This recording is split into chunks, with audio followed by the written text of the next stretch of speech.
बिहार के 243 विधानसभा सीटों में से एक पटना साहिब विधानसभा सीट पटना जिले में स्थित यह विधानसभा क्षेत्र पटना साहिब लोकसभा निर्वाचन क्षेत्र के अंतर्गत आता है। बता दें कि इस सीट का नाम 2010 से पहले पटना पूर्व था। साल 1957 और 1962 में हुए चुनाव में कांग्रेस को जीत मिली थी और जफर अहमद 2 बार विधायक चुनकर विधानसभा पहुंचे थे। 1967 और 1969 में यह सीट भारतीय जनसंघ के खाते में गई और दोनों बार रामदेव महतो चुनाव जीतकर विधानसभा पहुंचे। 1972 में कांग्रेस ने एक बार फिर से वापसी की और जमील अहमद चुनाव जीतकर विधानसभा पहुंचे। साल 1977 में एक बार फिर से जनता पार्टी की तरफ से रामदेव महतो विधायक बने। 1980 में शरद कुमार जैन कांग्रेस इंदिरा पार्टी से चुनाव जीतकर विधानसभा पहुंचे। 1985 में शरद कुमार जैन दोबारा चुनाव जीतकर विधानसभा पहुंचे, लेकिन इस बार कांग्रेस की तरफ से चुनावी मैदान में थे।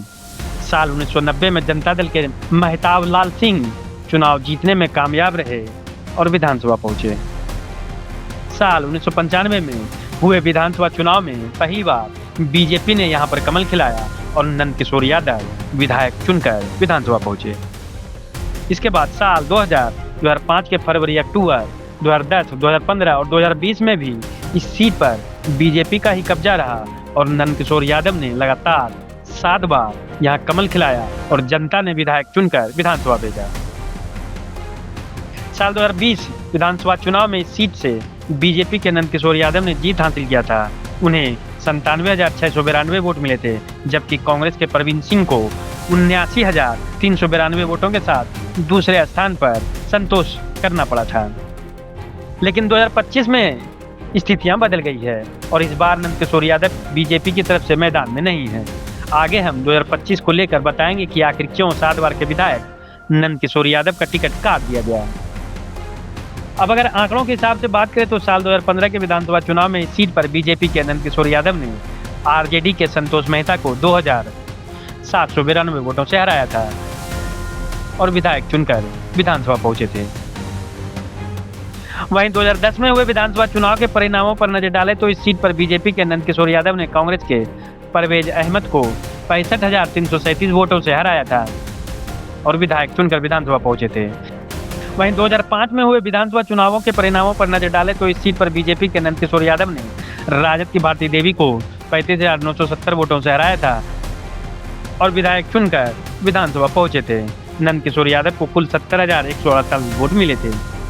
पिछले 7 विधानसभा चुनावों पर नजर डालें तो इस सीट पर लगातार भारतीय जनता पार्टी का कब्जा रहा है। नंदकिशोर यादव यहां से लगातार जीतते आ रहे हैं, लेकिन 2025 में स्थितियां बदल गई है।